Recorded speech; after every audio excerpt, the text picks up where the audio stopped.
Boeing 767 cruises high above the Atlantic Ocean on its way to Egypt. 217 people are on board. Just half an hour after takeoff, disaster strikes. The pilot and co-pilot struggle desperately for control of their aircraft. The lives of all on board will depend on these two pilots and what they do about this dive towards the ocean.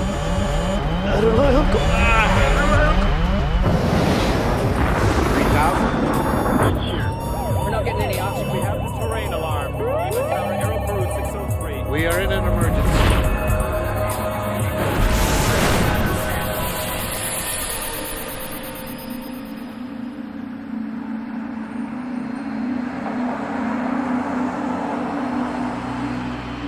The John F. Kennedy International Airport outside New York City is one of the busiest airports in the world.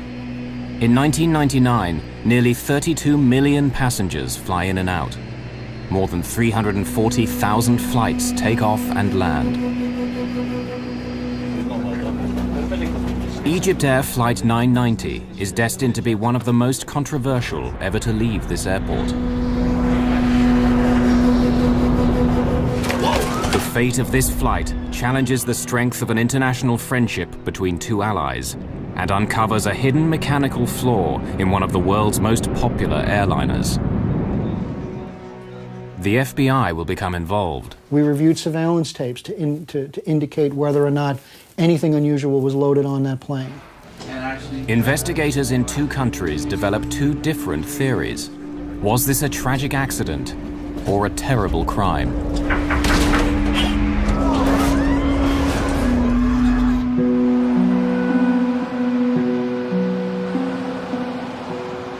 Just after 1 a.m. on October the 31st, 1999, the 217 people on board EgyptAir Flight 990 are waiting for takeoff.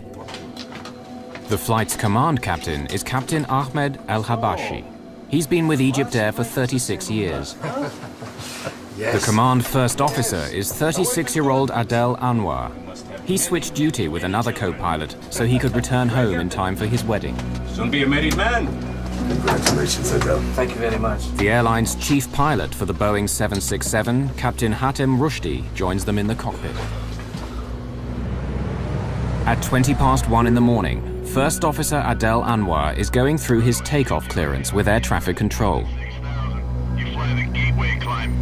Climbing to 5,000. Following gateway, clear for takeoff, runway 22 right. EgyptAir 990 heavy. Cabin crew advised. In the name of God, the merciful, the compassionate. Cabin crew, takeoff position. After an everyday blessing, the co-pilot assists the takeoff. For safety, both pilots push the throttles. On a flight of 10 hours, it's standard practice at EgyptAir to provide a relief crew to share the flying duties. The command crew takes off and lands. The relief crew flies the middle portion. Tonight, Captain Raouf Nur el-Din and First Officer Gamil el-Batouti are the relief crew. They will take over after the first 3 or 4 hours and fly the plane until shortly before Cairo. V1, rotate.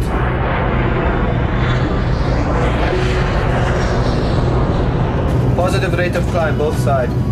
1,000. EgyptAir 990 heavy. Contact. Departure now. 125.7. 1257. Bye. A large number of passengers are senior citizens from the United States, looking forward to touring the wonders of ancient Egypt. My dad and Ginny were married in 1998 on October 23rd, and to celebrate their first anniversary, they decided to take a trip to Egypt. Anita Child's parents are retired and on their way to Egypt as well.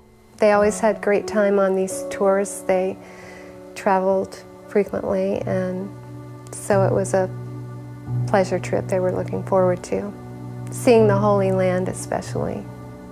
Maureen Sacratini and her brother John Simmermeyer enjoyed the fact that their parents loved to travel. They had been particularly fond of a program known as Elder Hostel, and this particular vacation trip to visit the pyramids and the other historical sites in Egypt was an Elder Hostel trip. There are 14 of EgyptAir's experienced crew operating the flight. There are also 33 Egyptian military officers and pilots on board, returning after training with the American Armed Forces. Gamil El-Batouti used to be an Egyptian Air Force flight instructor. He's now one of the oldest first officers at EgyptAir. He's so much older than the other co-pilots that out of respect they call him Captain.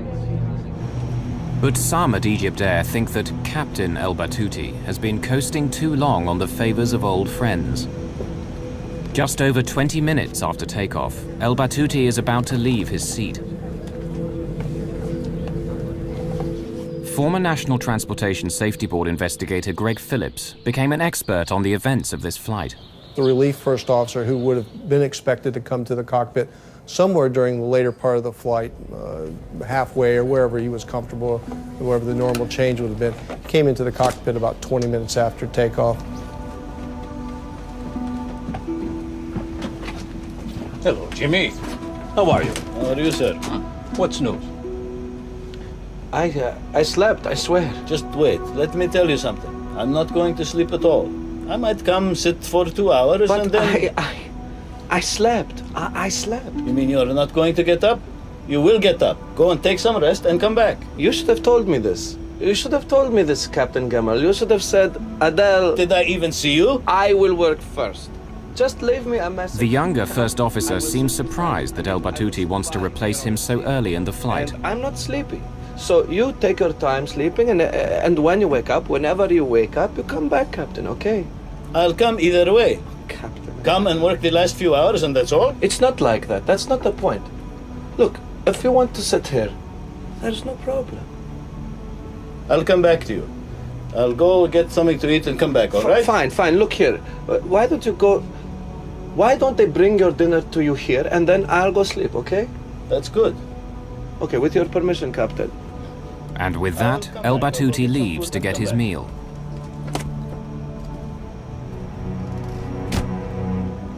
Do you see how he does whatever he pleases? Do you know why that is? Captain El-Habashi senses his first officer's resentment and tries to smooth over the situation. Are you a youngster? Anwar wonders if El-Batouti wants to take over because he may not want to work with Relief Captain Noor el-Din. Doesn't he want to work with Raouf? Or what? It's possible, God knows. But look, you shouldn't get upset, right? By this prophet, he's just talking nonsense. That's it. Everything's under control. Okay, Chief. Thanks a day. First Officer Anwar concedes and is ready to hand over to El-Batouti. Normally, this is the most relaxed, easy part of a long flight for pilots and passengers alike. The highly automated aircraft systems will take care of the flying for several hours. It's very unusual for an airplane flying over the Atlantic at nighttime to encounter any kind of difficulties. We normally expect accidents to happen in approach or landing or near airports, and very seldom do we get anything out over the ocean in the middle of the night. Excuse me, Jimmy, while I take a quick trip to the toilet. Go ahead, please. Before it gets crowded, while they're still eating, I'll be back to you. Before the captain returns, disaster will strike EgyptAir Flight 990. The fate of everyone on board will be in the hands of the co-pilot, the man who shouldn't be here in the first place.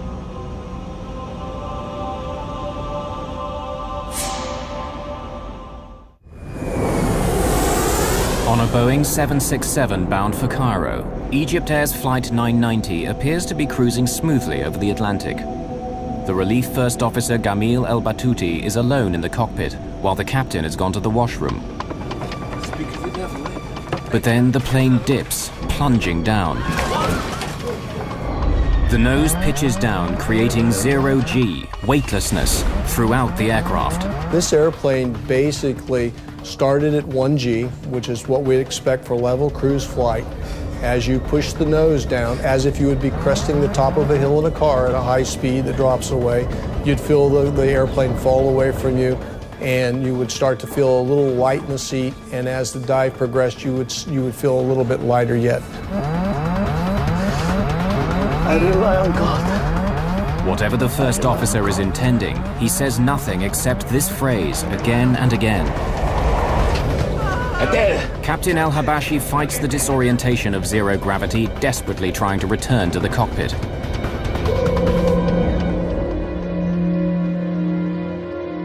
An American journalist living in France studied this flight extensively. 16 seconds after the dive began, when the airplane had gone into zero G and into negative G and was at an extreme angle, the captain somehow made his way back into the cockpit.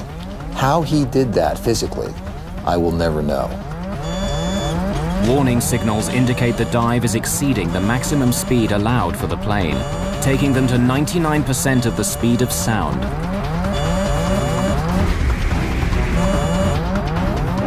This far past the plane's design limits, the stresses on the airframe are pulling it apart. What's happening? Captain El Habashi pulls back hard on his control column.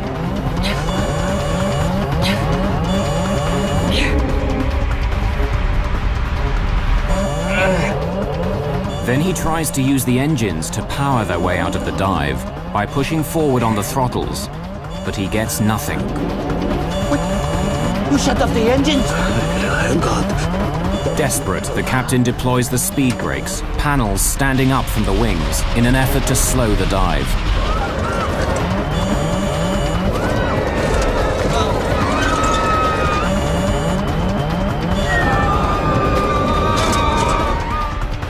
The dive is slowing, back from the brink of the sound barrier. The dive goes on, but the nose is coming up. In just seconds, they go from 0 G to double the force of gravity. Captain El Habashi struggles to level the plane and pulls back hard on the control column. The 767's dive begins to slow. Move with me! You shut off the engine, Paul! In seconds, the engines stop and the power goes off, plunging the aircraft into darkness. Here, the cockpit voice recorder and the flight data recorder stop. No one knows what happened in the plane during the next 2 minutes, but radar tracks its path. The plane is climbing again. Up from about 5,000 meters to over 7,500 meters as the aircraft structure is weakened by the stresses of abnormal speeds and maneuvers. Then the aircraft falls into another terrifying dive. Stressed beyond endurance, the left engine is ripped from the plane.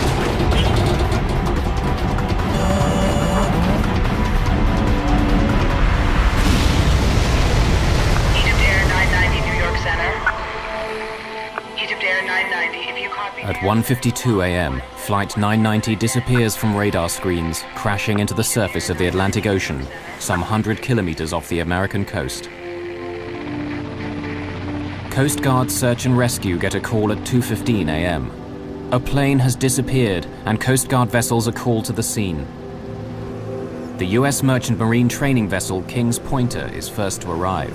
Just as the day was dawning, we noticed oil in the water. And that was the first indication, so we turned the ship around back into the oil, and about as soon as we turned around, we started seeing debris rise up to the surface. In Heliopolis, a Cairo suburb, Captain El Habashi's daughter can only guess what her father went through. Can you imagine if you have a beloved one, a father, a daughter, or a brother, facing all the horrors of finding himself falling from 36,000 feet suddenly, trying to save his life, his colleagues' lives, the people, the passengers. In a home in Maryland, a sleepy Sunday morning takes a tragic turn. I had woken up for some reason at 5:30 in the morning, and we were flipping on the TV to check the weather, and we were deciding what mass we were going to be going to. It was Sunday. And immediately on CNN, they had Flight 990 missing, and I was in total shock. I ran down to my refrigerator where I had my parents' itinerary, and I ripped it off and just started sobbing uncontrollably. I was screaming. I didn't know what to do. We located a significant debris field, and that we have concentrated our search efforts since then on about a 36 square mile of area, about 50 miles south of Nantucket. At the end of October, the waters of the North Atlantic are so cold that normal life expectancy is about 5 to 6 hours. In Cairo, Relief Captain Raouf Nur el-Din's daughter May clung to hope for her father. I was talking to myself, trying to convince myself that my father was not on this plane. And if he's on this plane, he will be safe, because my father was an Air Force pilot. He had a very good experience. And I thought maybe if the plane crashed, he will be able to, you know, to be in a safe place and to swim and to go to any land. At the crash site, all that's left is pieces. Within hours, authorities know there's little hope for survivors.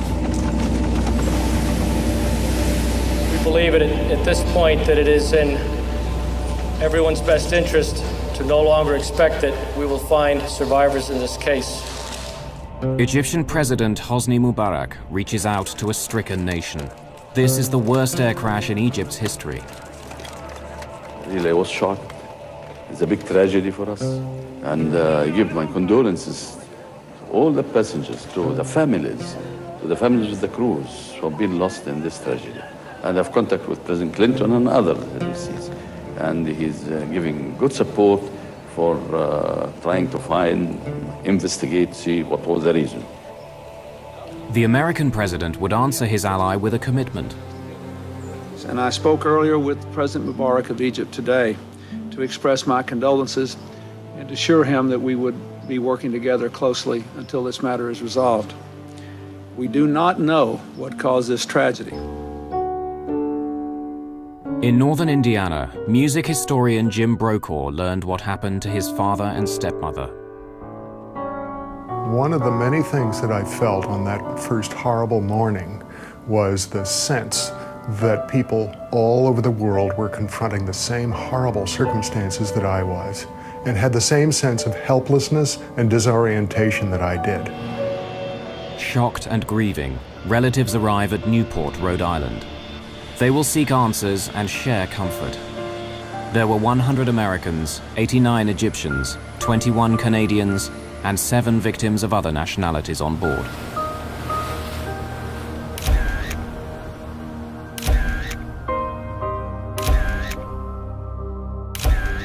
They're all asking, what caused this tragedy? Teams of investigators will pursue that question for years to come. We are beginning what may be a long investigation, and we are prepared to do what it takes to find the answers to the questions we are seeking. In Washington, Greg Phillips from the National Transportation Safety Board leads the investigation into this crash. From the very beginning, we realized it was a very difficult case. The airplane was in cruise, nighttime, out over the ocean, and when it went into the ocean, there was just a little bit of floating debris, but we had to recover the airplane from the bottom of the ocean to begin the investigation. The job of finding the black boxes would be difficult.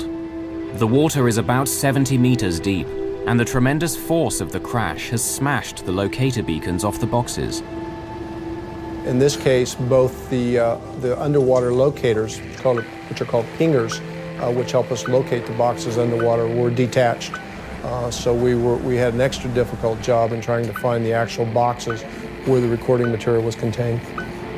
9 days after the crash, the US Navy's unmanned submarine Deep Drone recovers the first of the 2 black boxes, the flight data recorder, which stores information about what the aircraft and its systems were doing.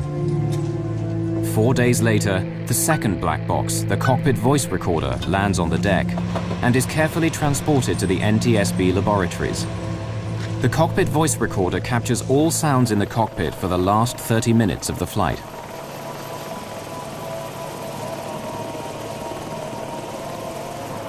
The black boxes are protected to withstand impacts of 3,400 times the force of gravity. The recovery of the cockpit voice recorder provided a gripping and bewildering picture of the last minutes of a disaster. Here, investigators hope, is the key to unlock the mystery of Flight 990. Translating the Arabic spoken in the cockpit is a top priority at NTSB headquarters. The cockpit voice recorder was good quality. It was easily usable and translatable by the investigation team. The cockpit voice recorder is always just a piece of the investigation that fits many other pieces of a puzzle.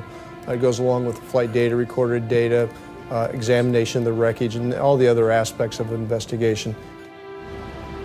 On major investigations like the crash of EgyptAir 990, the NTSB works routinely with the FBI. The physical evidence has to be managed in case it's needed in court. Former FBI Assistant Director Lou Shaliro is a veteran investigator and no stranger to air crashes. By the time EgyptAir occurred, we were fairly adept at looking at airline disasters, particularly with the view of developing whether or not a terrorist incident or a criminal act had occurred. The FBI checked for evidence of bombs, terrorists, or terrorist targets on the flight.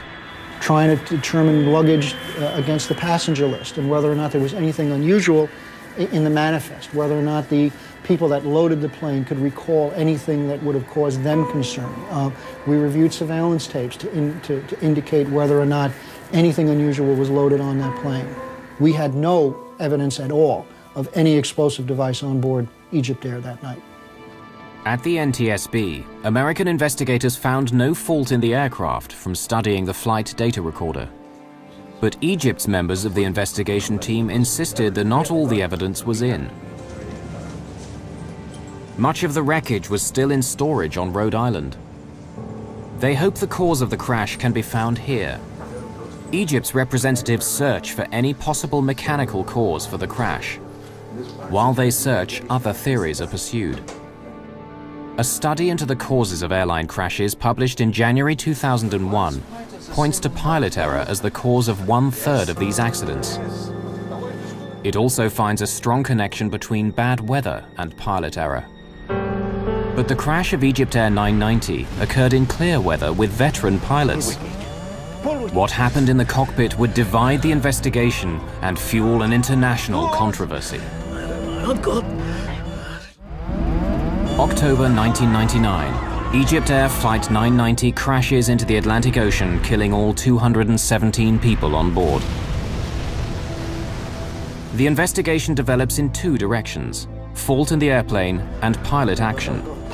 Rumors swirl about what or who may have caused this terrible crash.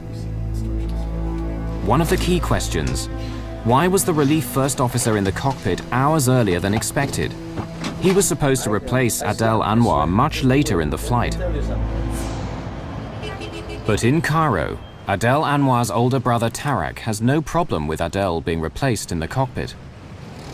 Suppose I am with one of my friends and we are traveling in a car and he asks me if he can drive instead of me. Is this going to be a problem? For example, if Adel didn't get enough sleep and Captain Jamil told him, "Let me fly the plane instead of you and you go rest," there is no problem with that. When the actions in the cockpit are put together with the voices recorded, a timeline emerges that indicates a series of initially bewildering decisions. I'll be back to you. The timeline reveals that after Captain El Habashi leaves the cockpit, there's a series of sounds whose meaning can only be guessed at. Control it. And then the relief first officer disconnects the autopilot. I rely on God. Released from the autopilot's control, the plane starts to descend, rolling to the left. Egypt's experts described El Batuti's decision to shut off the autopilot as a possible reaction to an unusual movement of the aircraft, prompting him to take manual control. However, the leader of the NTSB investigation disagrees. We found no reason for the autopilot to be disconnected by a fault or failure in the airplane. Normally, all aircraft movements are meant to keep passengers comfortable, as though they were on the ground.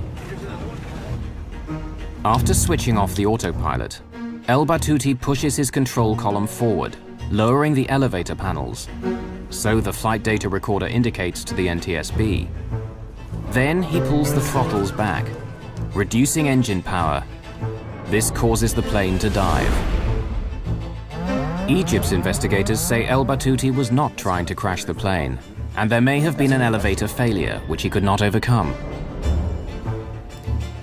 Strangely, there is no discussion of a problem on the cockpit tape. When the captain made his way back to the cockpit, he asked the first officer what was going on and never received a response. As former director of aviation safety, Bernard Loeb oversaw all air crash investigations at the NTSB. It is well understood that in a cockpit, a jet transport cockpit of virtually any airline in the world, when a captain comes in and asks a question, the first officer will respond. When the captain asked his questions, Batouti did not respond. Fighting the dive, pulling his column back all the way, the captain cannot gain complete control of the elevator, so he tries the throttles to power out of the dive. He was unaware that seconds earlier the first officer had shut off the fuel to the engines. Egypt's experts say that El Batouti may have been acting out of caution. The flight data show that a low oil pressure warning appeared. That can mean the engines have flamed out.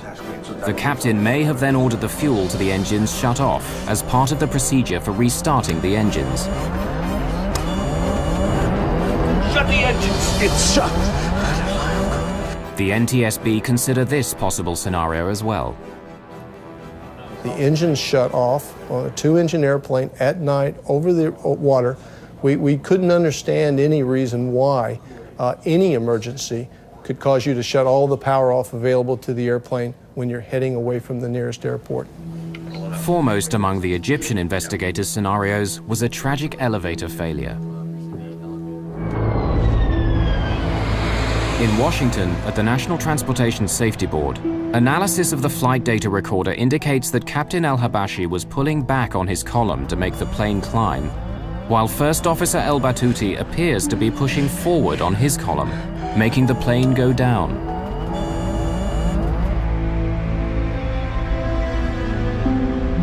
Elevators work simply. Pull back on the column and the elevators go up, lifting the plane. Push forward and the elevator panels move down to make the plane descend. They work together, but in this case they're going in opposite directions. Egypt's experts argued that this crash could have been caused by a failure in the elevator assembly, producing an elevator hardover, a jam in the elevator controls which lock them in the down position, plunging the aircraft into an uncontrollable dive.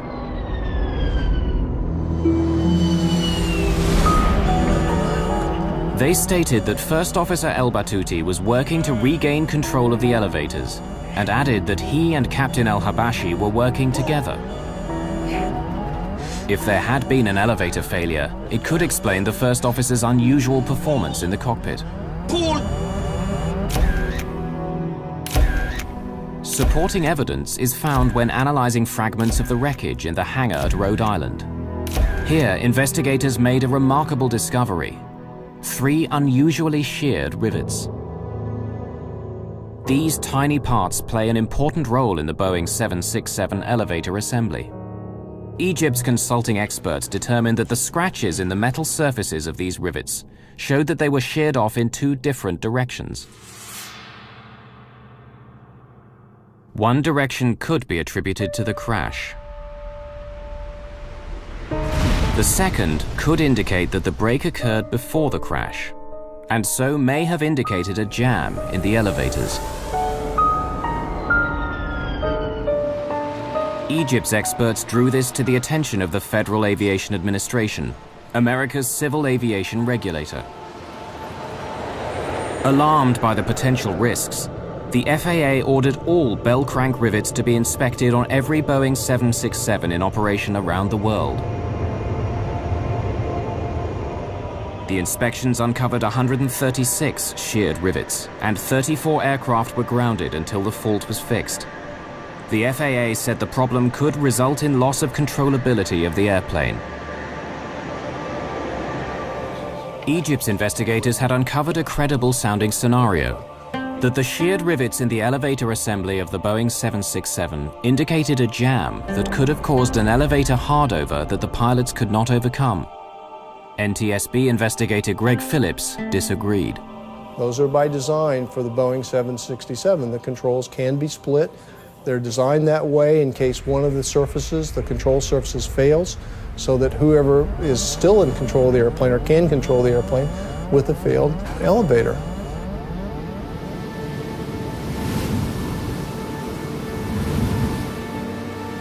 Before he became an investigative writer, William Langewiescher was a commercial airline pilot. Flight 990's maneuvers are programmed into a flight simulator in order for Langewiescher to test a pilot's reactions. To see an airplane going so wildly into a dive, to see the altimeters unwinding at that speed, to hear the horns and warning signals going off, is frightening. Whatever the cause of the dive, Langewiescher tries a variety of responses to recover from it. Finally, they asked me to wait at the extreme 15 seconds. To sit in a 767 or any airplane going out of control and do nothing for 15 seconds. 15 seconds is a long time. It's inconceivable. But I did it. And even at 15 seconds, even waiting 15 seconds, I was able, through no particular skill, really reacting almost as any student pilot would, to recover the airplane, recover from the dive, before the airplane exceeded its limits. No Boeing 767 has suffered from an elevator hardover and dive before or since the crash. The aviation experts hired by Egypt developed a wide range of scenarios, citing a fault in the elevator assembly as a possible cause of the crash. Based on the data, the information we have from the testing that was done as a group effort with all the best thinking everybody had at the time, we could not make this airplane do what it did with any of the failure scenarios that were presented to us. While mechanical failure scenarios were exhausted and terrorism was excluded, the FBI continued to dig into the life of First Officer Gamil El-Batouti. Less than 3 weeks after the disaster, news media report that in the final moments before the crash, El-Batouti said, "I have made my decision. I put my faith in God," causing many to believe he might be an Islamic militant bent on destruction. But the translation was incorrect. From our initial review of Batouti's background, he was a fairly religious person, but I don't think we had anything to determine that his religious beliefs were radical or beyond what would have been a normal religious person. What had Batouti said, and what does it mean? Egyptian professor Amin Bonar teaches Arabic at Georgetown University in Washington. Tawakkaltu means I depend, I rely, I trust, and Allah is on, and Allah is God. Oh, tawakkaltu ala Allah, on God I rely, I depend in whatever I'm going to be embarking on. People use it when they start a trip, when they start driving, going back home, we say tawakkaltu ala Allah. When you have an exam, you begin by saying tawakkaltu ala Allah. It's a very positive phrase. So it's not the kind of phrase that anyone would be using before they commit a crime or before they commit suicide. To say this common phrase once was normal, but El-Batouti repeated it 11 times. What's happening? I expect that Captain Batouti would say, there is a fire in the engines, something stopped, I can see something's hitting the plane, anything like that. But he go on endlessly saying, Tawakkaltu ala Allah. This is not logic. For the El-Batouti family, their grief would be compounded by the need to defend their father's honor. When he died, the one thing we had to reassure us was that he had died honorably. And now they're trying to take that away from us. There is a lot of mechanical failures. Why you have only to say that it's a deliberate act, no mechanical, no weather, no mechanical, no weather. So why? Because he's an Egyptian pilot.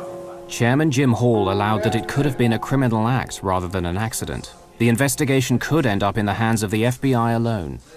It is only prudent for the National Transportation Safety Board to consult with these experts and officials to fully evaluate this information prior to any final decision on whether the responsibility for this investigation should transfer to the Federal Bureau of Investigation.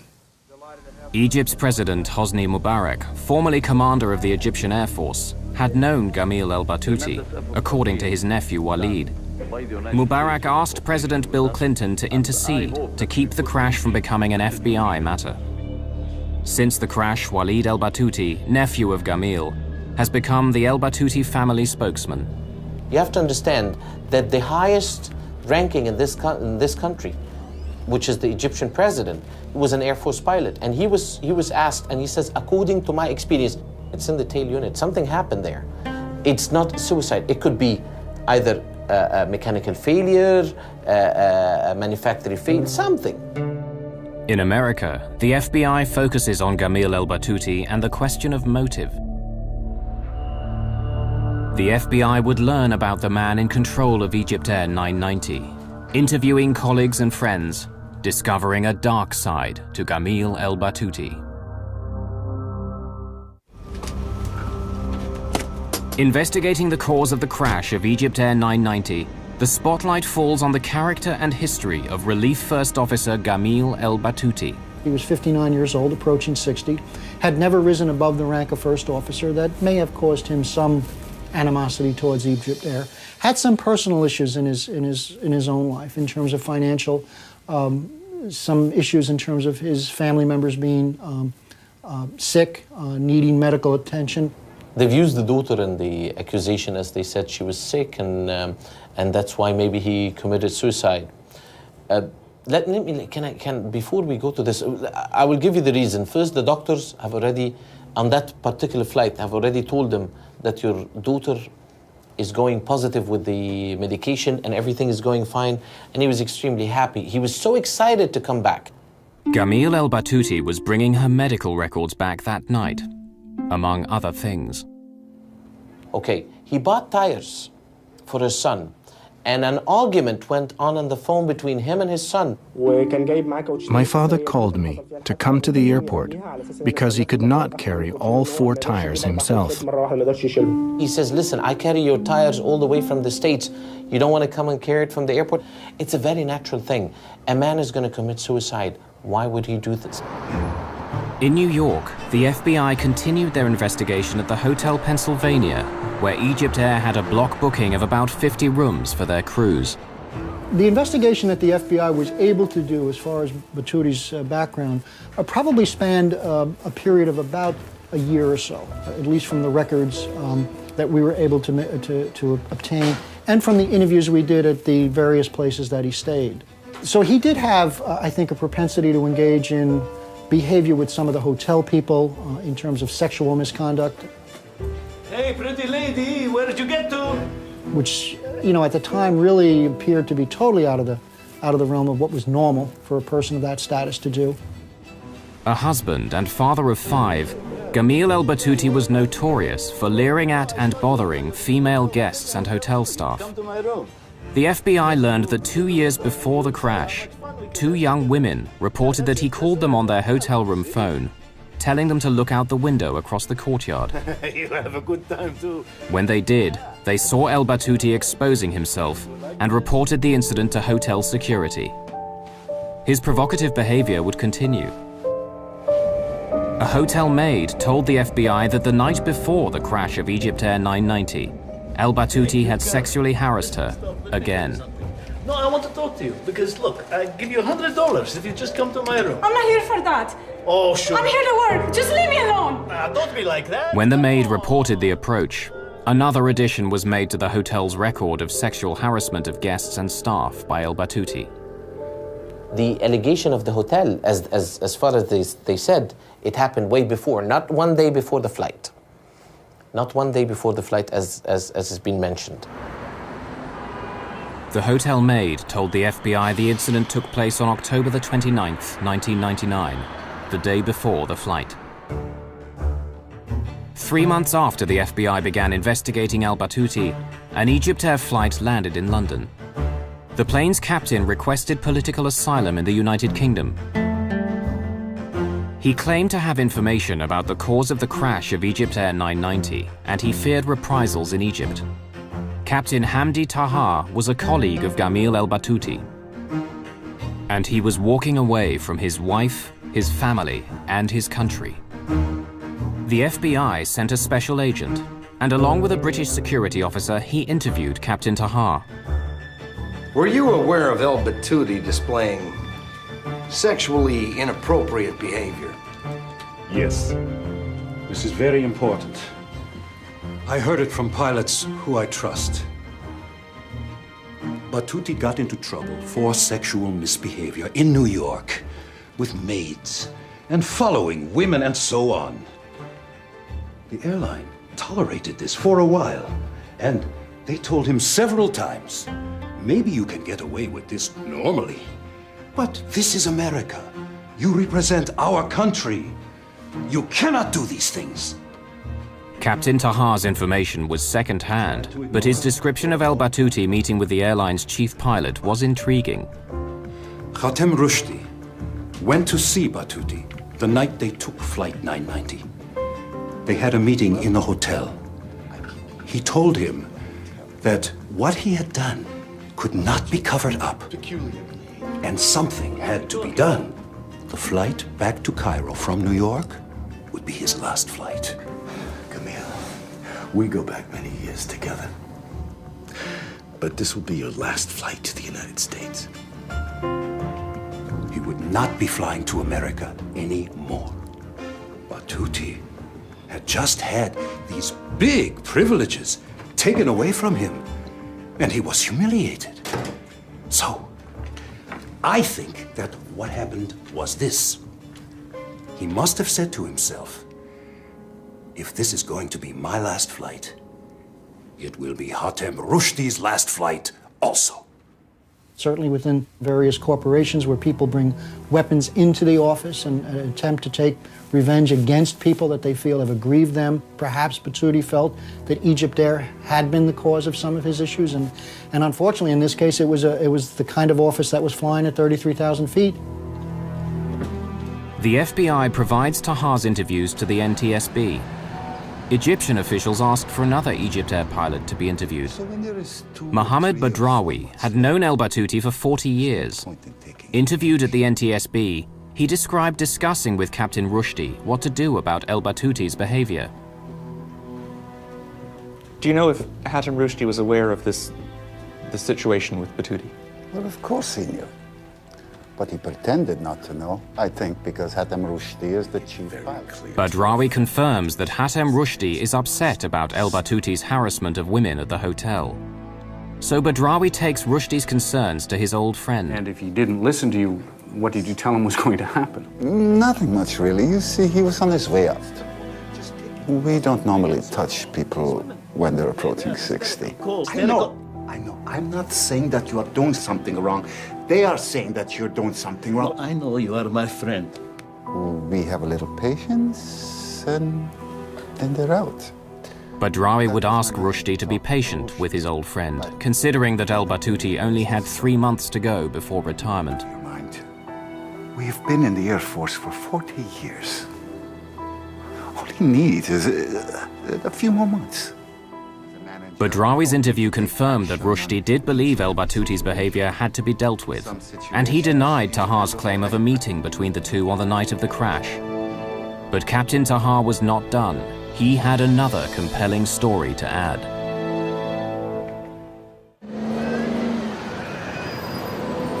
In London, an Egyptian pilot has requested political asylum and is offering an insider's view of the most controversial tragedy in the history of EgyptAir.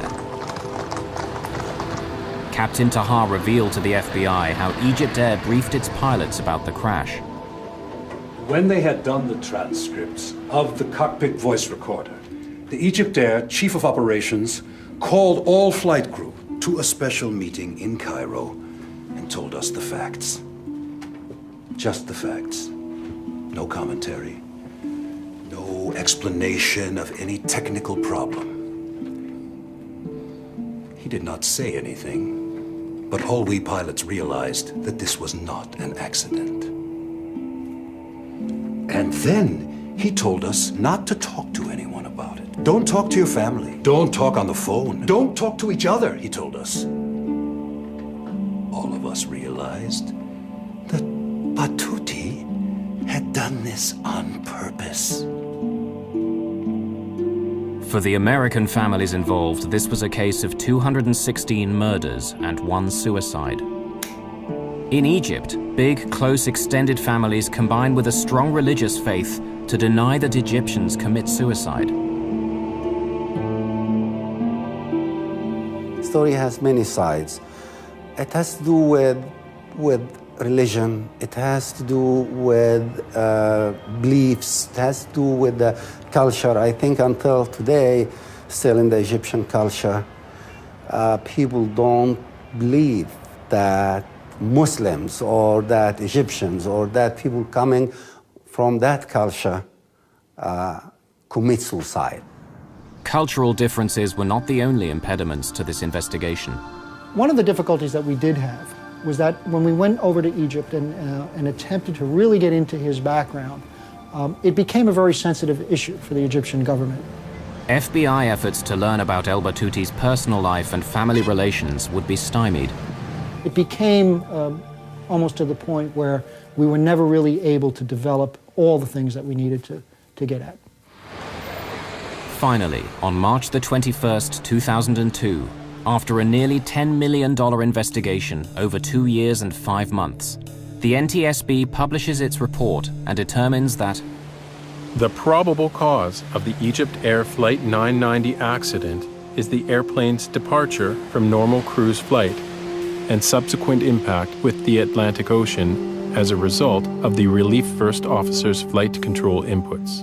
The Egyptian Civil Aviation Authority responded angrily, and their response read in part, It is obvious that the NTSB has not done the type of professional accident investigation expected by the Egyptian government. The NTSB's former director of aviation safety takes exception to the Egyptian view. What was unprofessional was the insistence by the Egyptians in the face of irrefutable evidence to anyone who knows anything about investigating airplane accidents and who knows anything about aerodynamics in airplanes, was the fact that this airplane was intentionally flown into the ocean. No scenario that the Egyptians came up with, or that we came up with, in which there were some sort of mechanical failure in the elevator control system would either match the flight profile or was a situation in which the airplane was not recoverable. Like many of his countrymen, the loyal nephew cannot believe his uncle Gamil was a mass murderer. This is a simple plane crash. It was put and made like this for no reason. It shows that it's a cover-up. Greg Phillips takes pride in having thoroughly investigated every lead and every scenario. When we sign on to be accident investigators, we do it with the idea that we're going to keep the next one from happening, not to cover up one that did because of whatever reason may be given to us. I've never known that to happen. I've never even known it to come close to happening. There continue to be differing perspectives on the crash of EgyptAir Flight 990, and unanswered questions remain for broken and damaged families. For many of them, answers to how and why this plane crashed will forever be a painful mystery.